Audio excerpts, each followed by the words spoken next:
Baltasar Gracián. Oráculo manual y arte de la prudencia. Baltasar Gracián nació en 1601 en Belmonte, Aragón, España. Ingresó a la Compañía de Jesús en 1619 y se ordenó de sacerdote en 1626. La mayor parte de sus estudios clericales y su ministerio sacerdotal los realizó en su tierra. Como jesuita no fue destacado. Fue profesor de latín, moral, filosofía y teología, y cosa curiosa, también fue predicador popular. Solo llegó a desempeñar un cargo, el de vicerrector de colegio, al final de su vida. Los superiores lo tenían como persona poco observante de las reglas y disciplinas religiosas. Él se las agenciaba a través de sus amigos civiles para hacer publicar con seudónimos sus escritos. Al publicar, sin el debido permiso eclesiástico, su obra El Criticón, fue separado de la docencia, condenado a pan y agua y relegado a un puesto secundario hasta el punto que pidió salir de la compañía.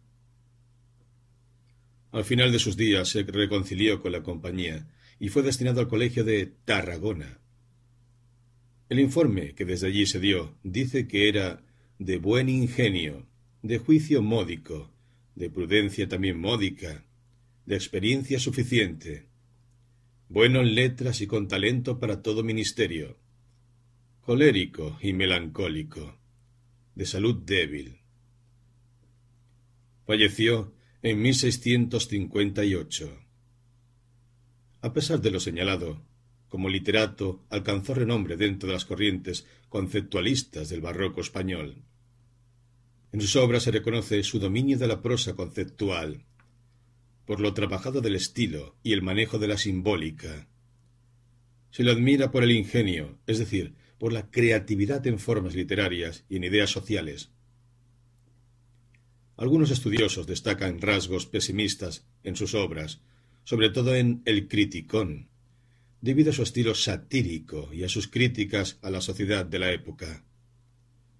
Dio tanta importancia a la síntesis del pensamiento que una frase suya se ha hecho famosa: lo bueno, si breve, 2 veces bueno. En la reflexión política, o más bien ético-política, trascendió su grandeza literaria. A excepción de unas breves obras de carácter religioso escritas en su edad madura, se puede decir que todas sus obras se centran o tratan el tema ético-social. Los títulos lo reflejan: el héroe, el político, el discreto, el criticón.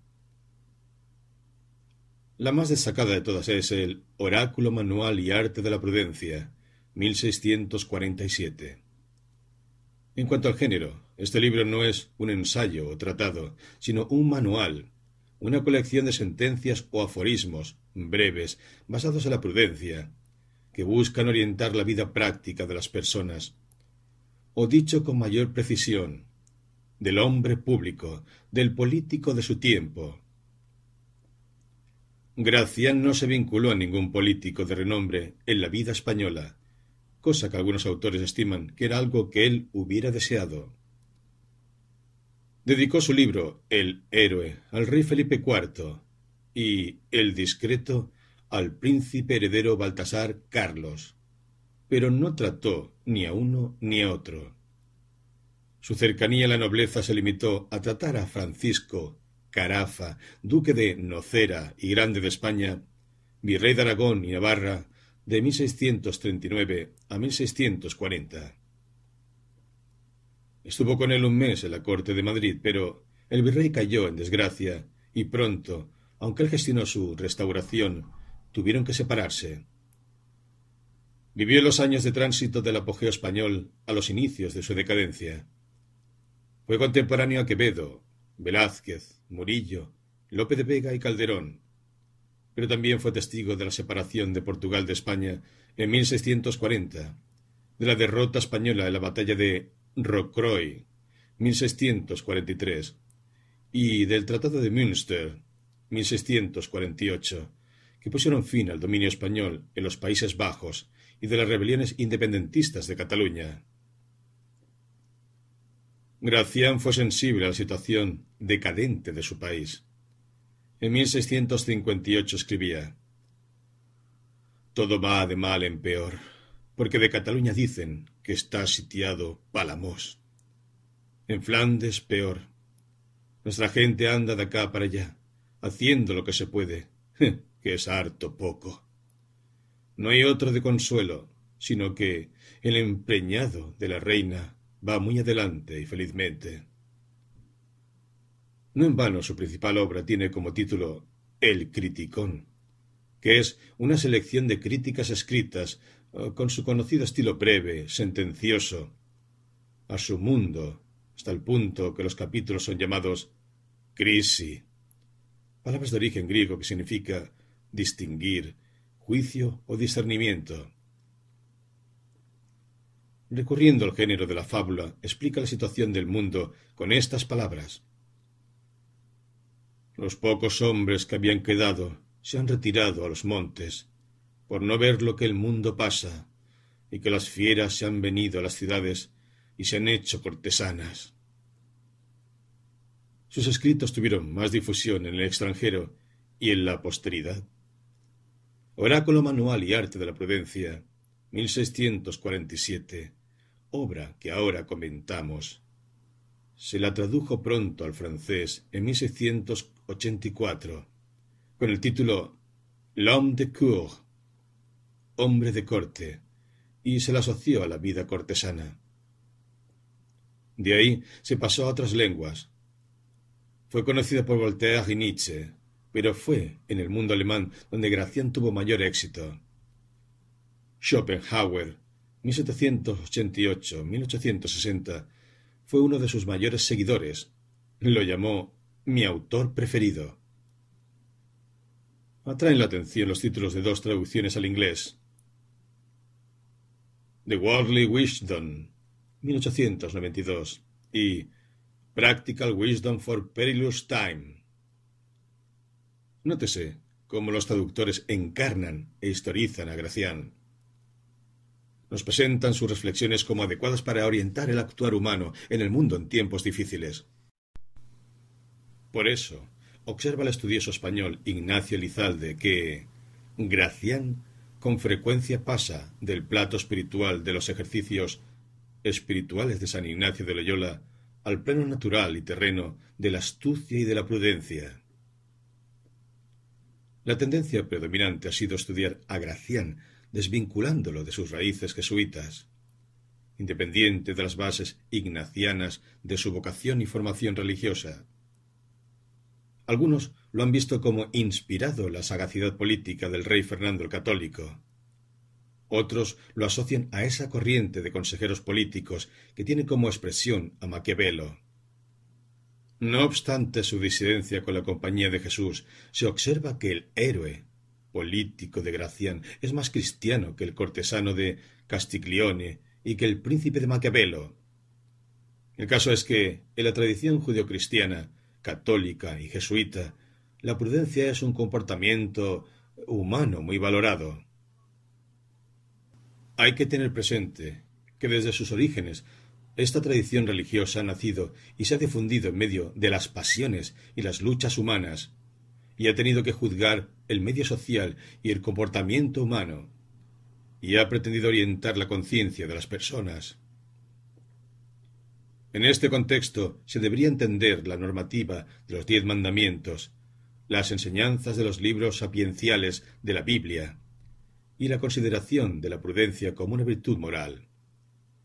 La prudencia es la virtud de la razón práctica, que nos ayuda a discernir el bien y a elegir el medio justo para conseguirlo. La prudencia es el saber de los medios. No se deben confundir el fin con los medios, y mucho menos perjudicar el fin con un manejo imprudente de los medios. Es interesante observar cómo San Ignacio de Loyola, en el libro de los ejercicios espirituales, cuando propone a sus lectores una forma de orar, los pone a considerar 3 preámbulos: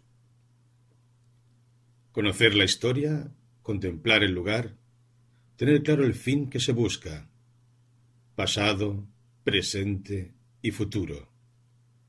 Se puede inferir como de una práctica de oración se puede pasar a un método de análisis de las condiciones en que opera la persona siempre ordenada a un fin. La frase fin para es un eje transversal en el pensamiento de San Ignacio, ya que el fin es la razón de ser y actuar del hombre.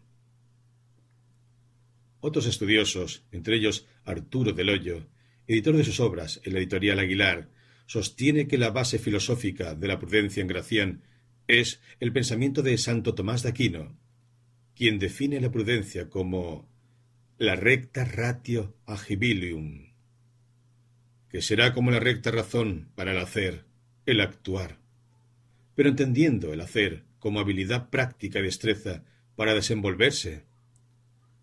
No obstante sus diferencias con la compañía, Gracián siempre se consideró miembro de ella. Llamó a Ignacio gran maestro y se valió de varios de sus temas espirituales para tramar sus consejos ético-políticos. A lo largo del libro usa temas y expresiones ignacianas como entrar con la ajena, sub angelo lucis, indiferencia, tanto cuanto, agere contra y conocerse a sí mismo. Transcribimos uno de los más famosos y controversiales temas ignacianos. Hanse de procurar los medios humanos como si no hubiese divinos, y los divinos como si no hubiese humanos. Regla de gran maestro. No hay que añadir comento. Este pensamiento trenza y contrasta medios y voluntades humanas y divinas. La relación entre lo humano y lo divino. Antigua tesis de la teología católica, ahora traída a la mesa de la discusión por el humanismo. Gracián se vale de la figura literaria, el como si, llamada quiasmo, retruécano o contraste de dos ideas que da colorido y fuerza a la expresión. Ya la frase había sido citada por Pedro de Rivadeneira, primer biógrafo de San Ignacio, 1572, pero es Gracián quien le da forma literaria y la populariza. Schopenhauer le dio un sesgo a la expresión regla de gran maestro y la tradujo como gran regla magistral, la cual no necesita comentario, lo que permitió afirmar que esta era la regla más importante de todos los aforismos. ¿Dónde radica la popularidad y actualidad de Gracián? La fuerza literaria de la sentencia breve mantiene la facilidad de la lectura, de la comprensión y de la retención.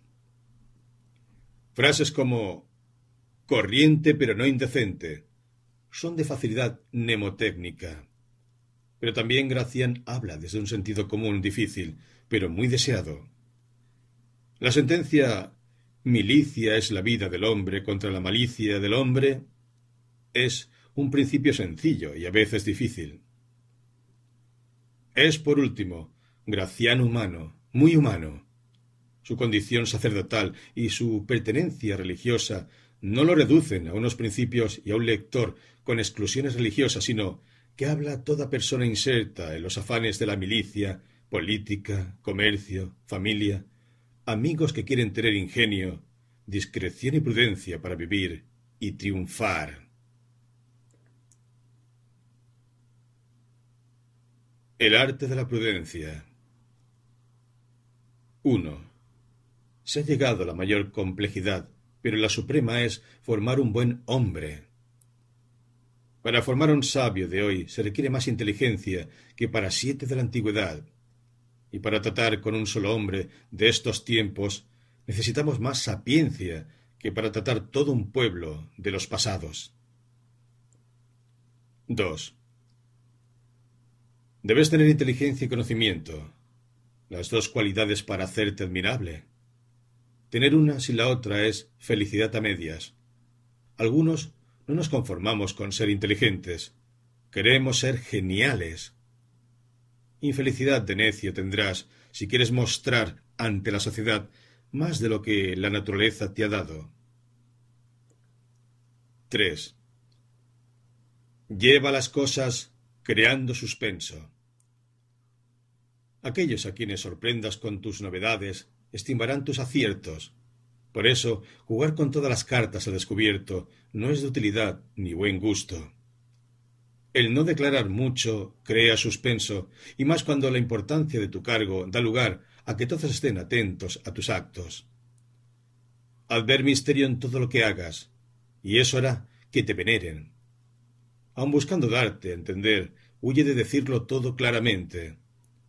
En el trato personal con los demás no debes mostrar completo tu interior. Es el recatado silencio lo más sagrado de la cordura. La voluntad declarada nunca fue estimada, y si es publicada previo a su ejecución, da tiempo a ser cuestionada. Si se conoce por azar, será 2 veces dificultada. Imita, pues, el proceder divino, que tiene siempre un misterio, que hace al hombre estar todo el tiempo dándole amor y atención. 4. Sabiduría y valor juntos te dan grandeza. Porque ambos son inmortales, dan eternidad a quien los tiene. Mientras más conoces, eres más admirable, pues el sabio todo lo puede. Un hombre sin conocimientos es como un mundo a oscuras. Hay que saber usar sabiduría y fuerza, ojos y manos. Sin valentía es estéril la sabiduría. 5. Haz que dependan de ti. Al ídolo no lo hace quien lo dora, sino quien lo adora. El hombre sagaz quiere tener más personas necesitadas de él que gente que le agradezcan. Tu esperanza de mantenerte en el poder se reducirá si te confías solo en el agradecimiento de la gente. Pues con la misma intensidad con que tú deseas el trono, olvidan ellos el bien que les hiciste. Más sacarás del que te necesita que de quien te agradece. Aquel que ha satisfecho su sed le da la espalda a la fuente, como la naranja exprimida estirada del oro al lodo. Quien deja de depender, deja de corresponder, y con ello la estimación. Sea para ti una importante lección de experiencia. Entretener a los demás, conservando en ellos siempre la necesidad de ti. Hazlo así también con tus superiores, y no olvides esto. Tus superiores no deben saber nunca las veces en que te has quedado callado para dejarlos que yerren y vean que necesitan de tu consejo. Pero cuida esta norma moral. Nunca hagas o dejes que les ocurra un daño incurable a los demás, solo por provocar el que te necesiten, para beneficio tuyo. 6. Busca alcanzar la excelencia. No naces hecho, sino que vas perfeccionándote diariamente, en tu vida personal, en tu trabajo, hasta llegar al punto del consumado ser, habiendo adquirido las prendas de sabiduría que te hacen superior. Se te reconocerá entonces en tu refinado gusto, cultivada inteligencia, maduro juicio y dedicada voluntad. Algunos nunca llegan a ser cabales, siempre les falta algo. Otros tardan en hacerse. El varón sabio en dichos, cuerdo en hechos, es admitido y aún más deseado en el estrecho círculo de los espíritus más elevados. 7. Celebra las victorias de tus superiores. Todo vencido odia a quien lo venció, y si es a tu amo a quien vences, te considerará necio y será fatal para ti. Siempre tu superioridad es aborrecida, y más cuando tiene que reconocerla tu superior jerárquico. Si tienes sobre él ciertas ventajas sencillas pero visibles, debes disimularlas. Por ejemplo, desmentir tu propia elegancia con cierta simpleza en el vestir. Es fácil hallar a quien quiera reconocer en otro un mejor carácter, pero en la sabiduría ninguno, y menos quien ostenta autoridad. La autoridad siempre verá su capacidad como un atributo de la más alta importancia y considerará crimen de lesa majestad que no les sea reconocida. Son soberanos en poder y quieren serlo en lo que es máximo, en el saber. Los príncipes gustan que se les ayude y no que se les supere, y que cuando les adviertas de algo se lo presentes como cosa que él sabía y había olvidado, y no como asunto ignorado por él y que tu inteligencia le hace ver. Enséñanos esta sutileza los astros hijos del sol, que, aunque brillantes como él, nunca se atreven a desafiar su luz. 8. Es bueno que seas hombre desapasionado. Controlar el estado de ánimo es tu prenda mayor como persona. Es tan importante que te salva de ser arrastrado a peregrinas y vulgares impresiones. No hay mayor señorío que adquirir dominio de ti mismo, de tus pasiones, pues de ahí sale el triunfo de tu voluntad. Y cuando la pasión arrope tu persona, no te atrevas a actuar. Actúa menos. Cuanta más pasión sientas, es un modo sutil de ahorrarte disgustos, y más aún, de evitar que se afecte tu reputación. 9. Disimula los defectos de tu país. Recuerda que el agua participa de las cualidades buenas o malas del tubo por donde pasa, y el hombre participa de las del ambiente donde nace. Todos deben, unos más que otros, a sus patrias, pues a unos les fue favorable el momento de apogeo de ésta. No hay nación que no tenga algún defecto, incluso las más cultas, que por ello censuran a las demás, por cautela o consuelo propio. Corregir, o por lo menos disimular o desmentir estas faltas, será una victoriosa destreza tuya. Con ello consigues plausible crédito entre tu gente, pues lo que se veía como un defecto lo conviertes en virtud. Hay también achaques de la ascendencia o linaje, del estado, del empleo o la edad, que si afectan todos a una persona y no se atienden a tiempo, hacen que sea vista como un monstruo intolerable. 10. Haz fama y fortuna, las dos en una. Lo que tiene la una de inconstante, tiene la otra de firme. La primera para vivir, la segunda para el mañana. Aquella contra la envidia, esta contra el olvido. La fortuna se desea y tal vez se ayuda. La fama se diligencia. El deseo de reputación debe nacer de la virtud. La fama siempre ha sido hermana de la grandeza. Por ello, la gente famosa anda siempre por los extremos.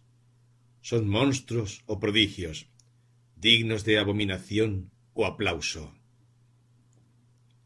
11. Trata con quien puedas aprender. Convierte siempre el trato amigable con gente que sea en escuela de erudición y cuya conversación sea enseñanza culta. Haz de tus amigos maestros, aprovechando el gusto de conversar para el útil aprendizaje. Ten buena relación con los entendidos, valorando lo que te dicen, recibiendo con aplauso lo que te enseñan, y tienes sabiduría. Generalmente nos ganamos al otro, al realzar sus virtudes. Frecuenta con atención las cosas de aquellos caballeros que aman más el heroísmo que la vanidad. Hay hombres con fama de ponderados que, además de ser ellos mismos ejemplo de grandeza y buen trato, también se rodean de personas sensatas. 12. Refina lo que te dio la naturaleza. No hay belleza que no haya sido trabajada, ni virtud que no luzca bárbara sin el brillo de la elaboración. Lo que se pule mejora lo malo y perfecciona lo bueno. Si te quedas en lo que te dio la naturaleza, serás común y corriente. Aplícale cada día al arte de superarte.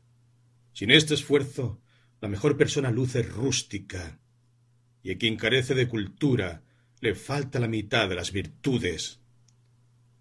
Todo hombre luce tosco si no se ha cultivado, y es menester refinarse para alcanzar la perfección.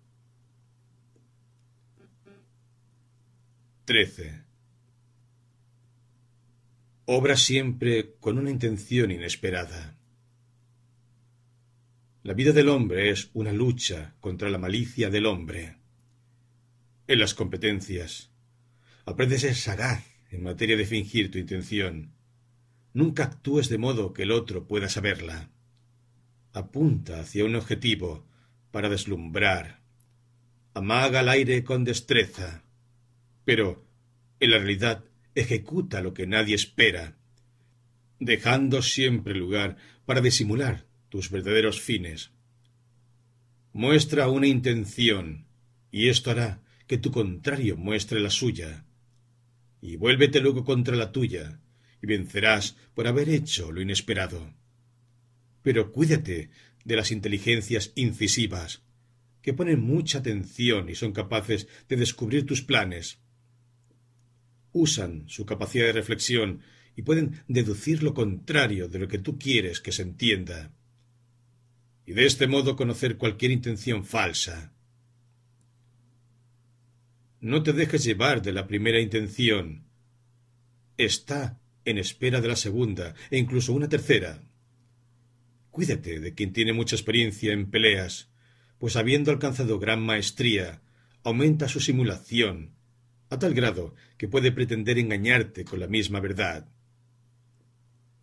Cambia de juego, y lo obligarás a cambiar su treta, con el artificio de no hacer artificio.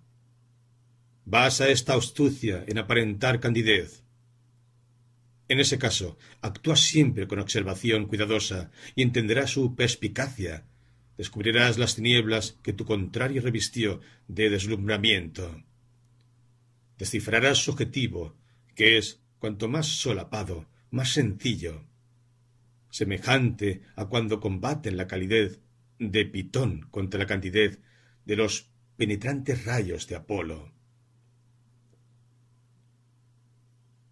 Quien se muestra bueno, todo lo cura. Dora el no, endulza de buen modo la verdad, y embellece hasta la misma vejez. En todo tiene gran importancia el cómo, y la buena manera de actuar funciona a la manera de un mago que complace a todos. El correcto comportamiento es gala del vivir. Singularmente, todo lo lleva a buen término. 14. La dura realidad, endúlcela con buenas formas. No basta la sustancia, hay que ver la circunstancia. Si no tienes un buen modo de hacer o decir las cosas, todo se dañará, aun cuando tengas razón y justicia en tus propósitos. Quien se muestra bueno, todo lo cura. Dora el no, endulza de buen modo la verdad y embellece hasta la misma vejez. En todo tiene gran importancia el cómo, y la buena manera de actuar funciona a la manera de un mago que complace a todos. El correcto comportamiento es gala del vivir, y todo lo lleva a buen término. 15. Rodéate de gente inteligente. La felicidad de los poderosos está en acompañarse de personas con sabiduría, que les saquen de todo aprieto causado por la ignorancia, que le ayudan a luchar con las complejidades de la vida. Singular grandeza es servirse de sabios, grandeza que supera el bárbaro gusto de Tigranes, aquel que cometía el error de usar como criados a los reyes vencidos.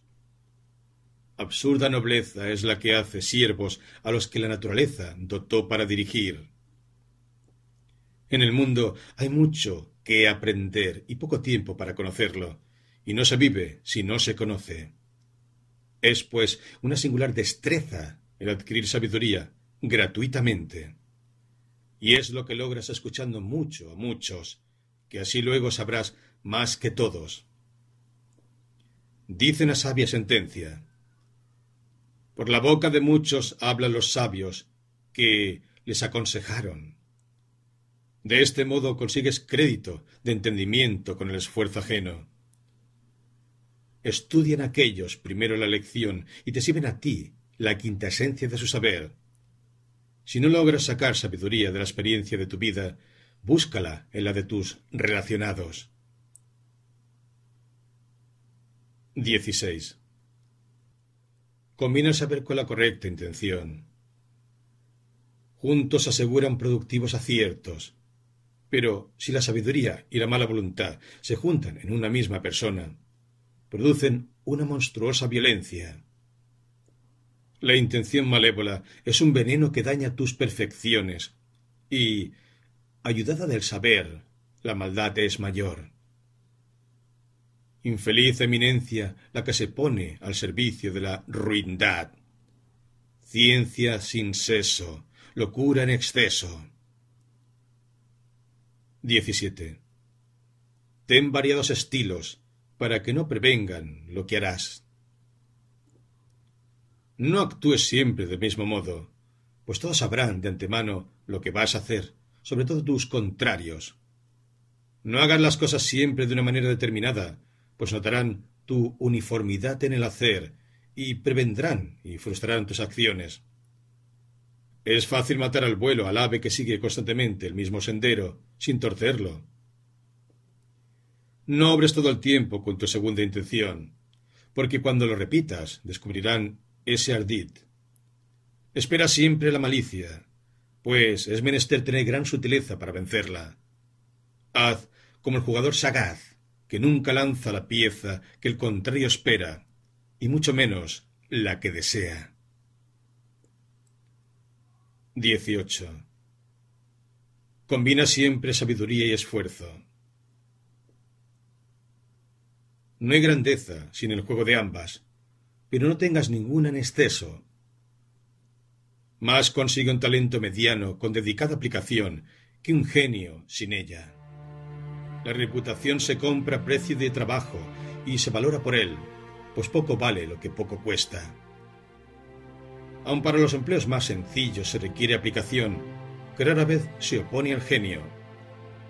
Muchos no son excelentes en un puesto mediano, porque se lo impide la desesperación que tienen por llegar a un cargo más alto, donde no pasarán de ser mediocres. Eso está muy mal. Pero está peor conformarte con ser mediocre en un puesto alto, pudiendo ser excelente en el mediano. Se requiere, pues, que tengas talento natural y el esfuerzo que lo completa.